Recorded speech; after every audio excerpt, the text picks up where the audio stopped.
everyone. So, I am Althea Doreen Belaro from Batch 4. So, yung topic po natin today, August 15, ay paano ka magpapasalamat sa Diyos kung madami kang problema. At ang scripture po ay matatagpuan sa Matthew 6, verse 26. So, basahin po natin yung konsepto ng providence. So, it is the doctrine that God governs all things at all times. He not only created the universe but also sustains it and directs it and works through every detail, great or small, for His purposes. God's meticulous sovereignty, He upholds, directs, and ordains all things from the rising of the sun to the fall of a sparrow.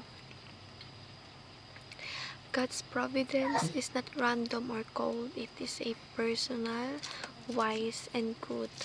For the believer, this truth brings deep assurance nothing happens outside the control of our loving Father.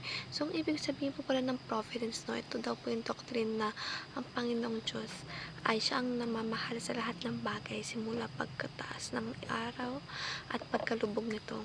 So, lahat ng ginawa ng ating Father God sa ating mundo ay talagang siya yung hindi niya lang to basta-basta kinreate, pero sinusustain niya to. So, meaning to say, it is like a plant na hindi siya tutubo kung hindi mo dinidiligan. So, hindi lang tayo basta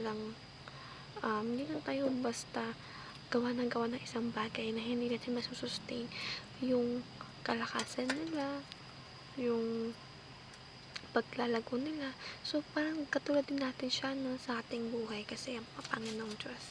Hindi lang tayo basta kinreate, kundi meron siyang plano sa bawat isa sa atin na lumago tayo at lumago tayo sa pagmamahal ng Panginoong Diyos, and of course, mas lumago yung relasyon natin sa Kanya. God sustains the universe down to its tiniest atom. God directs all of history to His ultimate purpose, and God governs over the presence of evil. So, dito nga po, gaya ng sinasabi ko, na ang ating Panginoong ay hindi lang po siya basta gumagawa ng isang bagay na hindi pinag-iisipan, dahil lagi sa ating tinuturo ng Lord, ang lahat ng bagay ay may perfect timing.